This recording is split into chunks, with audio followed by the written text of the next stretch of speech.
Hi guys, Burnt Out Culture here. Yeah, I've been forced to put my Dunsat on, thanks to my previous video whereby I'd said or made out that a game known as Winning 11 on the PS2 was some kind of super rare football title that not many people heard of on the Japanese format. Now a kind tuber by the name of Horatio Van Basten kindly pointed out to the dunce here that all Winning 11 is just the Japanese version, exact version of Pro Evolution Soccer. So I don't know. Yeah, go back to school. Go back to school. Anyway, I thought my punishment to myself is to keep this stupid fucking hat on for the whole video. And that'll hopefully teach me the error of my ways, won't it? Anyway, right, so on to the video. And so the console that I mentioned, that I'd asked people to try and attempt to name, with only 26 titles, which incidentally no one actually got, which really surprised me. I was genuinely shocked by that. I thought people would just get it straight away, but apparently no one did. There were a few suggestions, but unfortunately none correct. So I can't even give away the Super Mario Advent Calendar, can I? I'm gonna have to just stuff my face with chocolate. I don't know. I'll get through it. I'll get through it somehow. So it was in fact the good old Amstrad GX 4000. So yeah. Like I mentioned before, there were quite a few. So it came boxed. As you can see, the box has seen better days, which I wasn't too bothered about anyway. I mean, it was a really good price, and like I said, he did list it as spares or repairs, so it were by the by. I mean, I generally don't really collect anything boxed anyway. Boxes don't do anything for me, to be honest. I'm quite happy to have them loose. I don't like having stuff just boxed away, and then. That said, so you take it out of the box, you've got to find somewhere else to put the box, haven't you? So it's just it's pointless to me. It came with the poly insert, which is is in good condition, actually complete with the SCART lead in there as well. So that is good. So I mean, I suppose just the fact that it has got the box in the inners is good, and the actual unit itself, look at that, the absolute beautiful condition. Don't look like it's had a lot of use, to be fair. Look how clean that is. Really is clean. Really surprised by that. Got the two controllers, and both of them have even still got the original, I don't know if you can see. Sorry if lighting's poor again in here. I've got the cellophane on, so they haven't even removed the cellophane off the controller. So I don't know, maybe someone that's a bit like me, maybe I'm the type of guy that wouldn't take the cellophane off, to be honest. But so that's the plus side of it. We're happy with that. We're all good. Now the two big issues that came with it, one I did know about, one I didn't. The one I did know about was the PSU, the power supply, was faulty.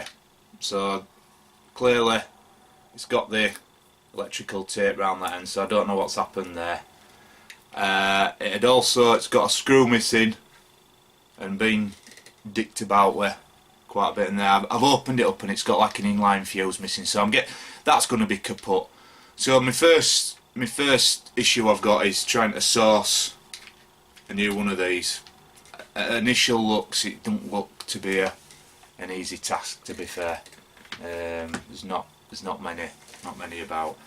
The second issue, which was slightly more, well, even more concerning, was the fact that one of the screws underneath was missing and the other one was loose. So they've actually had the unit open, which could suggest that you know, it's been played about with inside, and there may be some underlying issues in there as well. So what I'm going to do is, I've downloaded like the PCB schematics, or the, you know, the wiring diagram. I've dug out my trusted multimeter, and I'm going to do some testing on components in here and see if we see what's telling us, see if it's dead or not, and just see where we are. I mean, it were 27 quid all in, including postage. So, you know, even if it's just a museum piece to have up there with my Electron, you know, just to look at as a reminder, I'm happy with that. If I can't get it going, I mean, I don't know. I'd have loved to had a bash at getting the games. Like I say, there are only 26 titles, and some incredibly difficult to get hold of. There's not many on eBay, and the ones that do come up are generally the same ones all the time. So there's clearly a hole in you know, in some of the titles and where they are. So they're clearly very scarce, some of them. So what can we say about it? So I'm fairly sure a lot of people know the history of this console. So it was obviously an Amstrad sort of attempt at trying to get into the console market. Released in 1990. So fairly well, very late on in the 8-bit era, which was its, you know, essentially its downfall anyway, where most things had already changed onto 16-bit. It came very late. Released for £99, and obviously then with sales not going as well as I thought it would, they really dropped it down to £79.99. Does anyone remember? I remember this coming out. I remember it being in like Curry's or what, Dixon's, that were it. I remember it. Obviously I didn't buy one back in the day, because like I say, I don't remember there being that much appeal. You know, not much draw to it at all when it was at launch. It was fairly low key. It was more or less a complete disaster for Amstrad, really. But it did have a lot of potential. If they could have got it out earlier, it would have, you know, it had a lot of potential. It had the same, more or less, I think, the same processor as the Master System, the Zilog Z80 at 4 MHz, which were a decent processor. But it had the same colour. It had 4096 colour palette, the same as the bloody Amiga.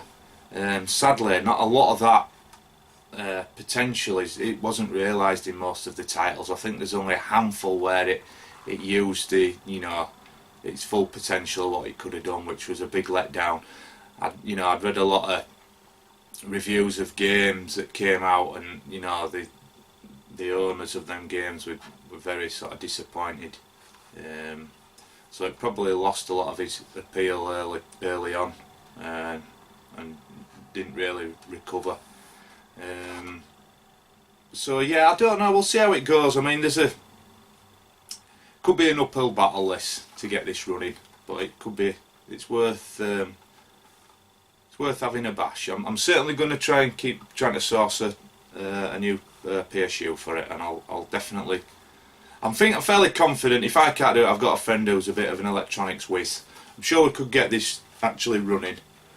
I don't know. I mean, the thing is with them as well. Apparently the appeals there in collecting, it's on the up. It really is on the up. There's a brilliant video on YouTube if you want to source it out, or someone that's got, I think, all the titles, and it shows all 26 titles in 26 minutes, and it's good to watch. He's got like a timer going, and someone comments that the way he's throwing the carts about, there's some carts there that are worth like hundreds of pounds, and he's just like throwing them about. So yeah, it's pretty mad to watch actually. But I'm glad I've got it in the collection, even if it is just simply a shelf piece, a bit of nostalgia to look at. So I'm happy with that. So that's all good for now. Yeah.